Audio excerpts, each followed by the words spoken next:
Bonsoir à toutes et à tous. Merci d'être avec nous. Ravi de vous retrouver pour LFNA TV, le MAG. Ce soir, nous allons parler beaucoup évidemment de sport, de foot et d'école. Le sommaire. Au sommaire ce soir de LFNA TV, le MAG, c'est la Nouvelle-Aquitaine qui bouge avec le foot à l'école. Ainsi, l'exemple de Boulaisac en Dordogne où l'école de football cherche à se structurer. Dans les Deux-Sèvres, on mêle l'artistique au sportif. Le football est devenu une discipline à part entière. LFNA TV s'est aussi rendu pour vous à Guéret, au collège, où la section sportive football ne cesse de se développer. Et c'est avec beaucoup de plaisir que nous accueillons Yorick Brandy. Bonsoir Yorick. Bonsoir. Comment allez-vous ? Ça va bien, merci et vous ? Alors d'accord, très bien. On va vous présenter tout de suite. Vous allez vous présenter et nous dire un petit peu ce que vous faites justement, puisque le thème de l'émission, vraiment le cœur de l'émission, c'est vraiment le développement du sport et du football dans les écoles, dans les collèges. On verra ça tout au long de l'émission. Donc allez-y Yorick. Direction départementale. Conseiller, oui, conseiller départemental. Conseiller technique départemental voilà. en Corrèze, donc avec en charge notamment tous les dossiers sur le milieu scolaire, notamment le foot à l'école, et après tout ce qui va être structuration des clubs, formation des éducateurs, développement du football féminin. Donc voilà, il y a pas mal d'actions et de tâches à remplir, de missions, mais c'est un bon métier, un beau métier. Alors c'est un travail d'équipe, j'imagine que vous avez, vous aussi, on parlait structuration, vous avez une équipe qui travaille avec vous pour peut-être un petit peu disséquer tout ce qui doit se passer et puis surtout sectoriser un petit peu les filles, l'école, les collèges. Au niveau du département, déjà, on est deux conseillers techniques avec donc Olivier Coelho qui est en charge de tout ce qui va être plutôt section sportive. Et après, au niveau de la ligue, bien sûr, il y a tout le TR qui est avec tous les conseillers techniques de chaque département qui sont en charge de s'en occuper, on va dire, dans tout leur département. Ça va au-delà du département, ça va au-delà, on va dire, de la région, ce que je vais vous demander. Depuis tout jeune, j'entends dire que le sport à l'école, c'est essentiel, même pas seulement le football. D'autres nations, l'Allemagne, l'Angleterre, sont vraiment des pays un petit peu, on va dire, locomotives pour appliquer le sport à l'école et être forcément, au niveau européen, en tous les cas, en tête de liste des équipes, notamment, qui gagnent des trophées. Le sport à l'école en France est toujours en retard ? Je ne sais pas si on peut dire qu'il est en retard. Après, c'est sûr qu'on n'a pas eu une grosse culture sportive, on va dire, dans le pays. Le but, pour nous, en tout cas, il est d'essayer de développer encore un peu plus ça. C'est pour ça que voilà, on essaye de se rapprocher des enseignants et aussi un petit peu de tout ce qui va être l'UCEP, toutes les associations qui vont faire participer un petit peu à la vie sportive à l'école. Et justement, au travers de ça, c'est essayer d'augmenter un petit peu le temps de pratique, que ce soit du football, mais dans les autres sports aussi. Ils essayent d'y rentrer de façon à vraiment introduire le sport encore plus dans les établissements scolaires et que ça devienne vraiment une pratique un peu plus courante. Alors justement, on va se retrouver bien sûr, Yorick Brandy, tout au long de cette émission. On va regarder ce qui s'est passé ou ce qui se passe plus exactement à Boulaisac, en Dordogne, en Nouvelle-Aquitaine bien sûr. Le club local a décidé de se joindre à l'école primaire pour proposer un véritable projet mixte quand le ballon rond devient quasiment essentiel. On voit ça avec Julien Curcy.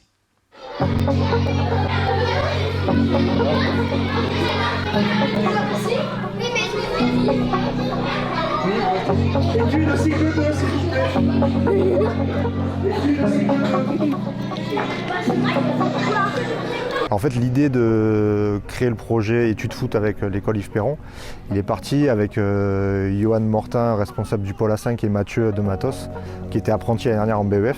On cherchait, ça faisait 2 ans qu'on était sous Covid un peu, et on cherchait un moyen pour redynamiser le club, attirer de nouveaux licenciés, fidéliser les nôtres, et aussi sportivement essayer d'apporter un plus pour que nos enfants y travaillent plus. Donc la condition c'est de s'entraîner plus, mais sans trop de contraintes pour les parents. Et du coup, comme l'école ouvrait en septembre cette année, on a soumis l'idée à la mairie, au service des sports, avec M. Sanchez et Cécile Joly du périscolaire.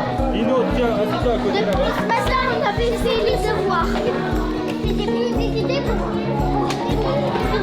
organiser. Alors moi je fais l'étape de 13h30 à 14h30 tous les jours. Lundi et le jeudi, je récupère les enfants à 4h30. On prend le goûter ensemble à l'école. Une fois que le goûter est fini, on fait les devoirs pendant 30 minutes. Une fois que c'est terminé, on vient au stade à 17h30. On a à peu près 30 minutes, 30-20 minutes pour se changer. et on commence l'entraînement de 18h à 19h. Allez, on y va. C'est bien parti. Oui, au centre, je me rappelle. C'est un projet qui s'est rapidement mis en place et la proximité et la prestation globale qu'on apporte aux enfants, et ça satisfait très bien les parents parce que ça leur permet de souffler un petit peu aussi entre les devoirs, aller les chercher, on s'occupe de les amener. Donc non, c'est un super projet et qui est réalisé là actuellement.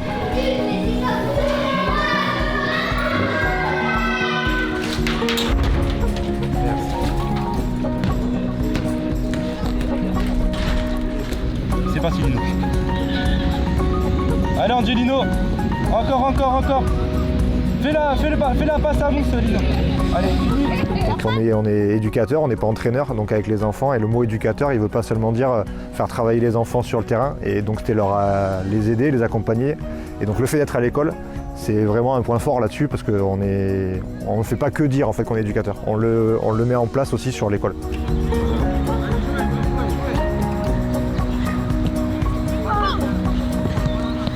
Ce club de Boulazac, il y a un gros travail à faire, on a bien commencé à le faire, que ce soit au niveau de l'école de football jusqu'au senior, avec Julien Lacour qui est en CDI depuis un peu plus d'un an, pour structurer et organiser ce club au niveau de l'école de football, parce que je pars du principe que les fondations d'un club, c'est l'école de football. Et quand je suis arrivé, ça ne ressemblait pas à grand-chose, cette école de football. Maintenant, ça commence à ressembler à une école de football, de formation, avec des encadrants qui sont diplômés, un RTJ à temps complet, et donc on y a mis beaucoup de moyens humains et financiers aussi.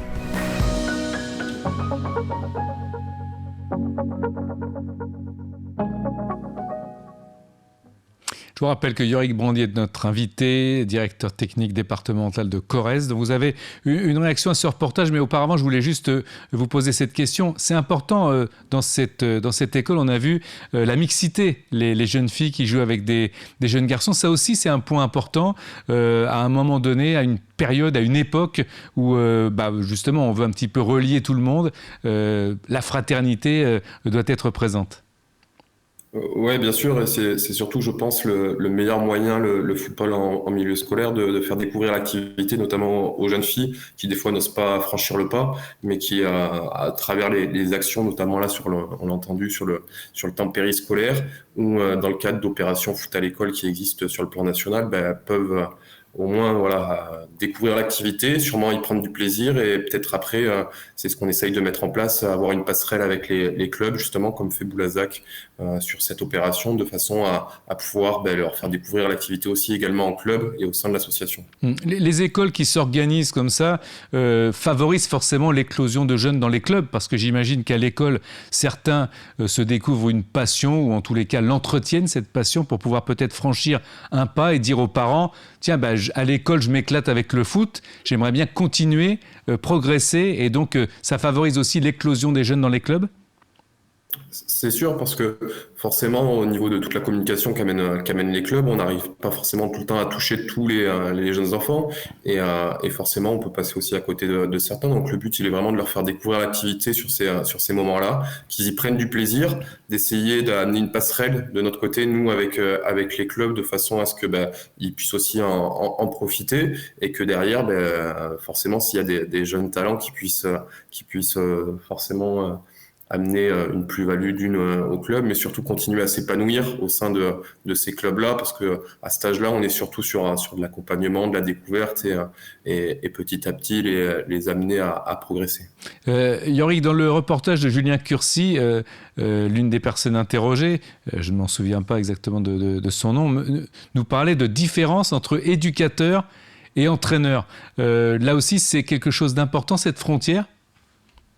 Bien évidemment, on a surtout un gros aspect éducatif sur ces moments-là. Vous en avez parlé au niveau déjà de la tolérance, de la solidarité, dans le fait à un moment donné d'inclure tout le monde, d'amener tout le monde vers ce projet, aussi sur la découverte de règles, sur des notions de fair play aussi qu'on peut amener à ces enfants sur ces moments-là. On est vraiment en lien et en totale possession sur l'aspect éducateur et éducatif, où on essaie de le développer et où les éducateurs, on essaie de les amener là-dessus aussi, vraiment sur leurs interventions dans le milieu scolaire.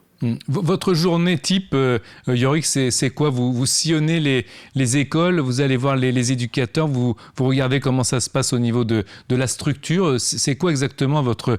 si vous pouvez un petit peu vous épancher sur votre emploi du temps, parce que c'est vrai que directeur technique départemental donc de la Corrèze, ça veut tout dire, mais en même temps, si vous pouvez nous préciser un petit peu votre rôle.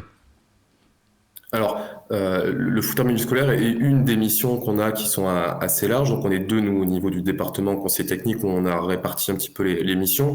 Mon collègue Olivier, lui, est sur tout ce qui va être détection, sélection, formation. Et de mon côté, ça va plus être sur tout ce qui va être développement des pratiques, jeunes et seniors, tout ce qui va être foot loisirs, tout ce qui va être structuration des clubs aussi avec les labels qu'on fait conjointement avec mon collègue, et bien évidemment aussi de tout ce qui va être donc le football en milieu scolaire. Donc c'est une des missions, mais qui nous prend aussi un petit peu de temps, parce que forcément il faut arriver à mettre du lien aussi avec l'éducation nationale, arriver à mettre du lien aussi avec l'UCEP, qui est assez présente aussi nous au niveau du département, avec les clubs, parce que le but, il est surtout que ça puisse aussi profiter aux clubs et qu'ils puissent aussi faire découvrir l'activité, faire connaître leur club au niveau de leur village ou de leur ville. Et donc forcément, c'est passer du temps entre tous ces intermédiaires-là pour mettre du lien et qu'ils se fassent connaître, et à un moment donné aussi qu'ils puissent travailler de la meilleure des manières possibles ensemble. La lourdeur administrative existe, ça vous empêche de progresser comme vous le souhaiteriez ? Je ne sais pas si on peut parler de lourdeur administrative, parce que moi, en tout cas dans notre département, il y a une vraie relation de confiance, que ce soit avec l'UCEP ou avec l'éducation nationale. Donc on arrive assez facilement à faire passer les projets et à avoir une place là-dedans. Après, c'est sûr que sur d'autres missions, il y a pas mal de dossiers administratifs qui rentrent en compte, mais on essaye de plus en plus de se rapprocher du terrain, de se rapprocher des écoles et de toutes les missions où on va vraiment avoir un apport technique qui permettra aussi de développer un petit peu toutes ces missions, on va dire, plus sur ce qui correspond, on va dire, à notre rôle et à notre métier. Alors dans certaines structures scolaires, le football est devenu une véritable discipline à part entière. Dans les Deux-Sèvres, l'école primaire Carpe Diem de la Foi-Mongeau participe depuis 3 ans à cette opération foot à l'école. Donc c'est une initiative sportive quand même intéressante. Du coup, Rémi Savary, lui, est retourné à l'école. C'est un partenariat qui est signé entre la Fédération française de foot et le ministère de l'Éducation nationale, qui vise à promouvoir l'activité foot dans les écoles. Donc c'est une opération qui s'adresse essentiellement au cycle 2, cycle 3. Et donc il y a un double volet, à la fois culturel et sportif. Culturel dans le sens où les enseignants et enseignantes qui sont engagés doivent faire une production artistique, soit dynamique, soit statique. Alors dynamique, c'est plutôt un profil vidéo ou audio, et statique, ça peut être un dessin, une maquette, etc. Et le deuxième volet, c'est sportif, où l'enseignant s'engage à accueillir un cycle à minima de 6 séances d'1 heure dans l'école pour faire promouvoir la pratique du foot auprès des enfants. Et c'est un cours de PS à part entière, donc c'est des séances qui sont menées dans le temps scolaire. C'était surtout à la base justement pour faire découvrir le foot en lui-même à l'école, et pour justement différencier la pratique qu'ils peuvent avoir en fait en club, parce que beaucoup de conflits apparaissent dans la cour de récréation par rapport au football, etc. Donc ça me paraissait intéressant de leur faire découvrir ce projet-là. Et puis également, il y avait un autre axe qui m'intéressait, l'axe culturel que propose le projet. Donc autour d'une production art plastique avec les enfants. Je trouvais ça très intéressant du coup. Sur la cour d'école, on essaye de faire tout ce qui est ludique, avec toujours un esprit de challenge, parce que ils sont tous à peu près compétiteurs, mais on retrouve beaucoup de jeux ludiques qui peut être équivalent au temps scolaire, sur tout ce qui est jeux de béret, de balles aux prisonniers, tout sous forme jouée, mais avec l'aspect footballistique. Ça leur apporte beaucoup d'avantages, notamment l'esprit d'équipe pour faire les productions, que ce soit sur le terrain, pour apprendre les différents aussi rôles au foot. Ce n'est pas seulement joueur, c'est arbitre, les supporters, etc. Et puis il y a des enfants qui ont déjà des préjugés sur ce sport, donc aussi leur faire découvrir un autre côté de ce sport via ce projet. Il faut qu'ils travaillent ensemble, qu'ils construisent le projet ensemble. On s'entraîne ensemble, on fait des petites pièces de théâtre, puisque moi le projet je le fais sous forme dynamique. Donc oui, vraiment, ils s'entraînent vraiment tous ensemble et c'est appréciable. Alors, le contenu des séances, on est plus sur de la forme jouée dans la cour d'école, puisqu'ils disposent de peu de temps. Et comme ils sont sur une journée où ils sont sur beaucoup de temps calme, où ils sont à l'écoute de leur instituteur, le but c'est qu'ils soient un peu libres à eux-mêmes, quoi. La première année que je me suis engagée dans le projet, je n'avais aucun matériel et du coup, ayant remporté à 2 reprises le projet, j'ai été gâtée, la classe a été gâtée, donc on a du matériel de foot, des buts, des chasubles, etc. qui ont été donnés par la fédération. Les écoles, là aujourd'hui, on est à peu près une trentaine là, pour l'instant qui sont engagées. Via l'UCEP parce qu'elle propose un catalogue d'activités sportives aux écoles. Donc ils peuvent s'engager via l'UCEP à cette opération et après ils doivent s'engager officiellement dans l'application. Puis certaines s'engagent directement sur l'application. Voilà. Donc là on a à peu près une trentaine. Avec les réunions que l'on met en place dans tout le département, on espère avoir un peu plus d'écoles engagées. Mais les clubs après derrière jouent pour la plupart bien le jeu s'ils ont quelqu'un à mettre à disposition. Le projet Foot à l'école nous a permis de récupérer une dizaine d'élèves de la Foi Mongeau. Donc certains n'étaient pas licenciés et donc ils ont découvert le football à Beauvoir. D'autres étaient licenciés et ça nous a permis aussi de récupérer de nouvelles filles puisqu'au club on essaye de promouvoir depuis cette année le foot féminin, ce qui est aussi une action d'ailleurs sur le football départemental. Alors Yorick, plusieurs choses intéressantes dans ce reportage de Rémi Savary, dans le contenu et dans les interviews qu'on a pu entendre. Déjà, mêler le foot à l'art, notamment dans cette école, c'est pas mal parce que ça peut resserrer les liens et un petit peu divertir en même temps et diversifier les occupations des jeunes tout en étant comme véhicule, justement en restant comme véhicule principal le foot. Oui, bien sûr. C'est un des 2 axes de toute façon de cette opération menée à bien par la Fédé et après déclinée par la Ligue dans les départements. C'est arriver à faire connaître aussi le rôle de chacun sur des productions comme on a pu le voir là par exemple avec l'art ou l'enseignant qui parlait de pièces de théâtre parce qu'elle était aussi sur une production dynamique. Donc c'est vraiment faire comprendre le rôle de chacun, des arbitres, des supporters, des joueurs. Et y mêler vraiment l'aspect éducatif avec toutes les valeurs que l'on souhaite transmettre au travers de l'activité. Donc c'est sûr que c'est toujours plus sympa et surtout plus divertissant pour les enfants de l'amener en plus de ce qu'ils font sur le terrain et ou dans la cour d'école avec la partie on va dire plus sportive. Ouais, justement, Yorick, là aussi on parlait de clubs, d'écoles, de différence entre ces 2 cadres. Et finalement, on a l'impression que dans la cour d'école, les enfants sont tout aussi compétiteurs, mais peut-être moins axés sur le résultat, parce que sur la cour d'école, ça reste quand même très ludique. C'est ça, et puis c'est surtout que ça inclut un public un peu plus diversifié, parce que c'est souvent où des personnes ou des jeunes qui ne jouent pas au foot forcément en club ou ne sont pas dans un club autre, dans un autre club sportif, participent aussi à ces rencontres ou à ces petits matchs. Donc le but pour nous aussi de venir et de proposer cette activité, c'est aussi de pouvoir cadrer, on va dire, un peu plus ces temps de récré où justement avec l'apprentissage des règles, avec l'apprentissage un petit peu de toutes les valeurs que l'on veut mettre en place, permet un petit peu de cadrer un petit peu plus, on va dire, l'activité et qu'ils puissent jouer, profiter tout en respectant toutes les règles. Et dans la cour d'école, il y a moins l'importance du résultat. Bien évidemment, parce que forcément après ça amène moins il y a pas de résultats ou de classements qui peuvent être faits, donc forcément ça amène un petit peu moins de tension et c'est surtout ils y vont pour le plaisir et pour se faire plaisir sur leur court temps de liberté entre une leçon de grammaire et une leçon de mathématiques. Vous sentez, Yorick, qu'il y a une vraie attirance toujours aussi forte pour le football chez les enfants, ou est-ce qu'il y a quelque chose qui s'essouffle un petit peu? Est-ce que justement votre mouvement, votre travail, votre dévouement à cette cause sert justement à canaliser, à redonner un élan peut-être à quelque chose qui s'est perdu ou banalisé? Oui, alors je pense pas qu'il y a un essoufflement parce que les jeunes sont toujours attirés par le foot et c'est le sport qui va être le plus pratiqué, que ce soit dans les cours de récré, que ce soit en club au niveau du nombre de licenciés. Par contre, il est vrai qu'il y a une telle diversité maintenant dans les activités proposées à côté, des nouveaux sports aussi qui apparaissent, des nouvelles activités, on va dire aussi virtuelles ou autres. Donc forcément, ça amène une concurrence, on va dire, un peu plus importante et des enfants qui peuvent plus facilement aller ailleurs qu'au foot. Donc il est clair qu'il faut en avoir conscience et que forcément toutes les actions qu'on peut mettre en place dans le milieu scolaire permettent aussi de faire connaître encore plus le foot, de le faire découvrir et d'y faire adhérer peut-être un peu plus d'enfants que si on n'y était pas, tout simplement.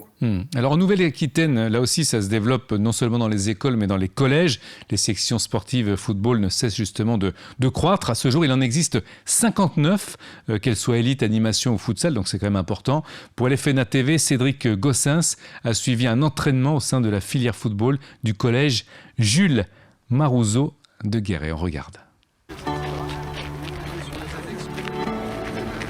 Je suis David Testier, je suis professeur d'EPS au collège Jules Marouzeau et je coordonne les sections sportives de l'établissement. Le programme, c'est une dizaine de minutes de footing en groupe, d'accord? Petit footing, 50% DMA, tranquille, relâché. La section sportive garçons regroupe 48 élèves, de la 6e à la 3e.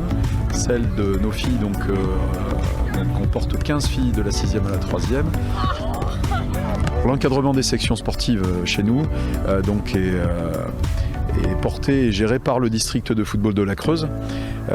Donc nous avons 2 éducateurs diplômés BMF ou BEF qui sont donc intégrés dans le staff. Alors, la section sportive garçons a été relancée en 2002. Historiquement, elle a existé dans les années 80-90. Mais elle avait été stoppée pour des raisons d'encadrement. Celle des filles, elle a été créée officiellement en 2015.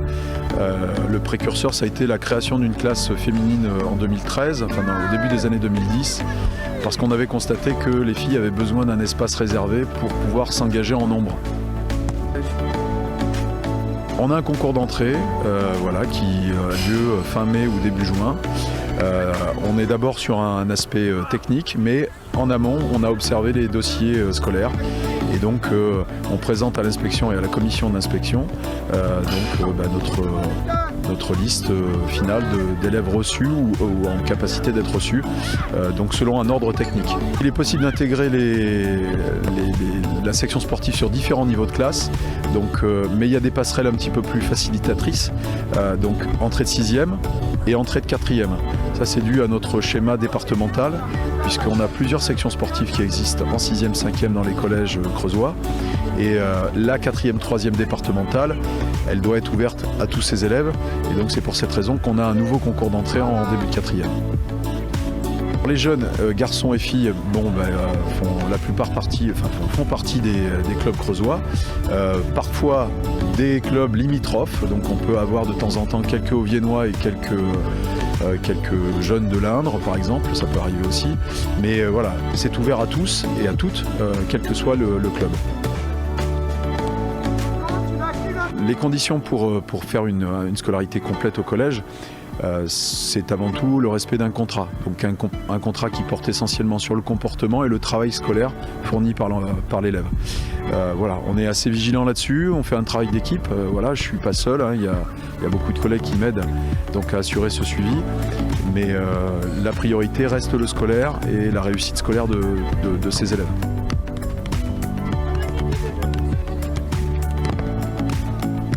L'avantage pour notre établissement d'avoir des sections sportives, c'est donc justement un aspect d'attractivité supplémentaire et puis aussi de valeur véhiculée par l'établissement au travers de ces sections.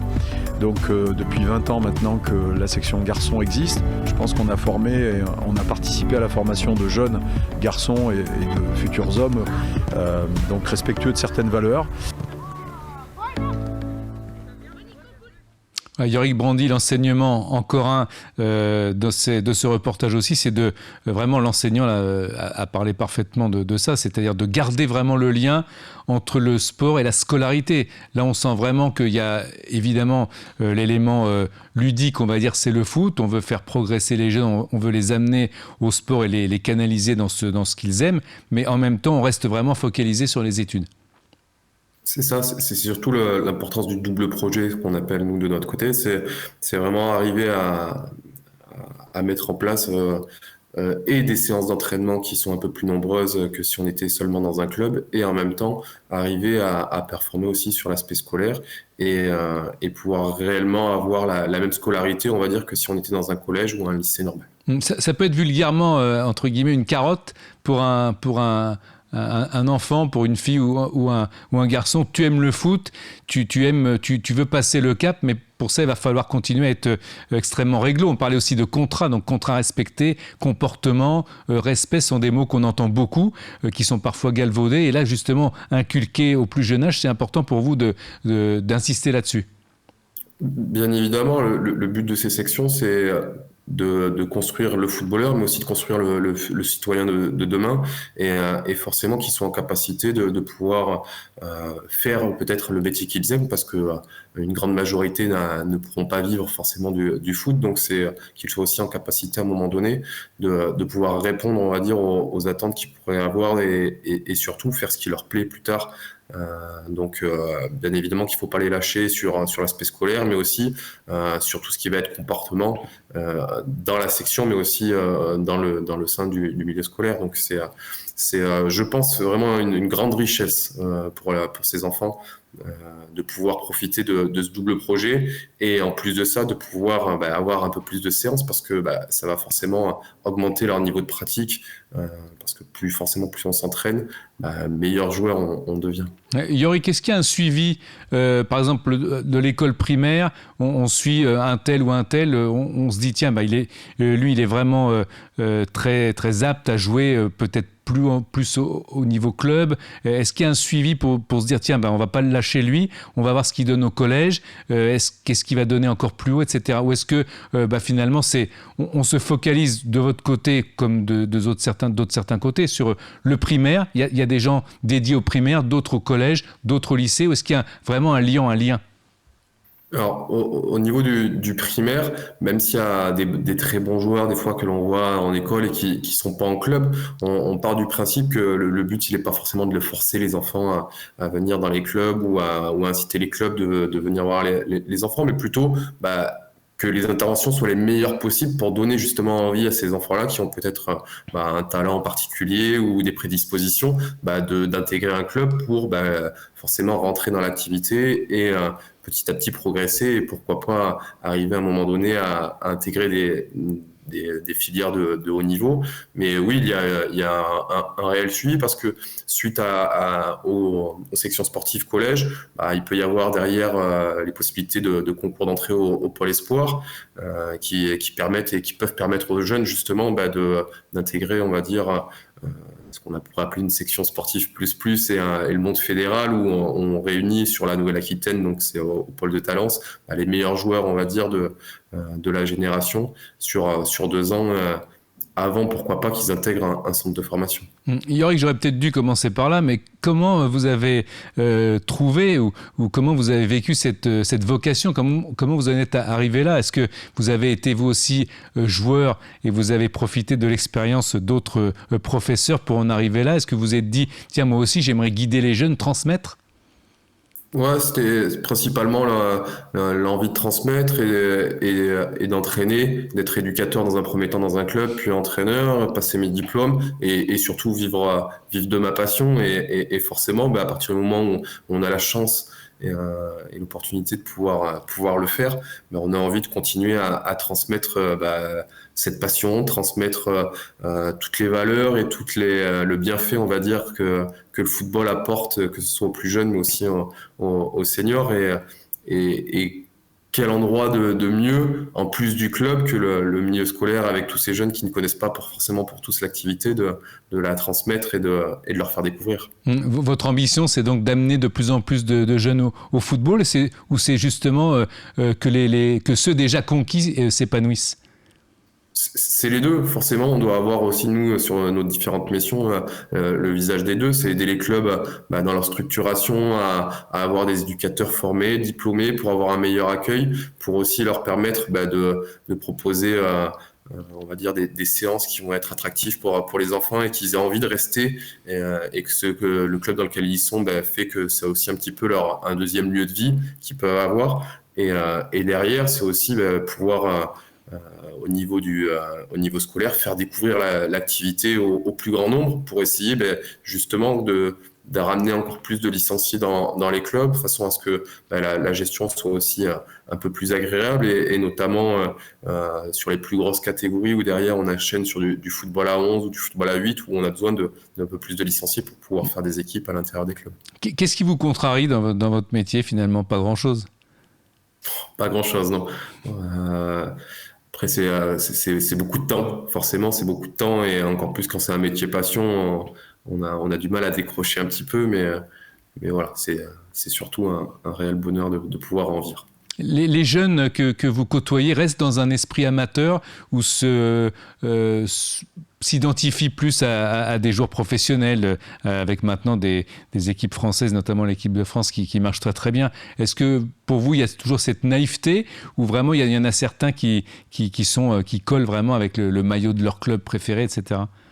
On a un peu des deux, mais j'ai envie de dire, il a faut aussi cette naïveté. C'est beau de voir un enfant rêver et qui croit en ses rêves, parce qu'on a vu beaucoup de joueurs aussi réussir, alors que on n'aurait pas forcément misé au départ sur eux. Donc bien évidemment qu'il faut qu'ils rêvent, mais c'est aussi d'où l'importance du double projet, comme on en parlait tout à l'heure, d'arriver aussi à leur mettre en tête que forcément tout le monde n'y arrive pas, tout le monde ne peut pas y arriver, et que il va falloir aussi travailler à côté pour pouvoir profiter derrière et arriver à faire aussi un métier derrière, ou une activité qui pourront s'épanouir dans le futur. La maturité féminine est au-dessus là aussi, un petit peu comme dans toutes les disciplines. Quand on est au collège ou au lycée, au primaire, on voit très bien que les filles sont en général plus mûres. Là aussi, vous le sentez quand il s'agit de foot? Oui, elles sont plus mûres, elles sont plus intéressées aussi, on va dire, par l'activité, par la compréhension de l'activité, mais elles rêvent aussi, et on doit les accompagner dans ces rêves, accompagner aussi celles qui vont avoir un talent particulier pour justement les orienter vers la filière de haut niveau, ou vers les concours d'entrée en pôle sport qui arrivent plus tardivement au niveau des féminines, parce que c'est à partir du lycée, mais bien évidemment, oui, elles sont un peu plus matures. Et c'est toujours un réel plaisir, on va dire, de pouvoir encadrer, que ce soit une section sportive garçon, une section sportive fille. Toutes les interventions qu'on peut y faire, nous, en tout cas dans notre département, sont source de bonheur et source de joie, parce que on est sur le terrain, on peut proposer des séances, et forcément c'est toujours sympa de voir un petit peu le rendu que ça peut avoir derrière. Qu'est-ce qu'on peut vous souhaiter, vous, parce que vous parlez des rêves, des jeunes et des moins jeunes, c'est quoi votre rêve? Mon rêve, il y en a plusieurs, mais on va dire surtout, on va dire à l'heure actuelle dans mon département, parce que c'est surtout ce qui m'importe à l'heure actuelle sur l'aspect professionnel, c'est arriver à structurer, on va dire, encore plus nos clubs, de façon à ce qu'on puisse accueillir le maximum de licenciés possible, qu'on puisse faire découvrir au maximum l'activité à nos jeunes, qu'on puisse les accueillir surtout dans les meilleures conditions possibles. Et forcément, plus on aura de jeunes joueurs, plus on sera en capacité de les accompagner, plus on arrivera aussi à augmenter le niveau de pratique.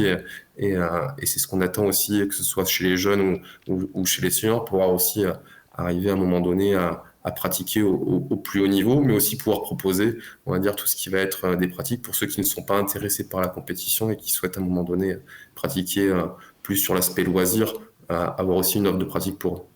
Merci beaucoup Yorick d'avoir été avec nous ce soir. C'était un plaisir de vous entendre et de partager votre passion avec tous les téléspectateurs de l'FNA TV Le Mag. Merci à Mélissa Pliez et à Vincent Raymond d'avoir été avec nous. On vous souhaite bonne continuation en tous les cas et chapeau à vous. Merci au nom de tous les jeunes de tout ce que vous faites pour eux dans le département et même évidemment plus largement. Très bonne soirée à tous.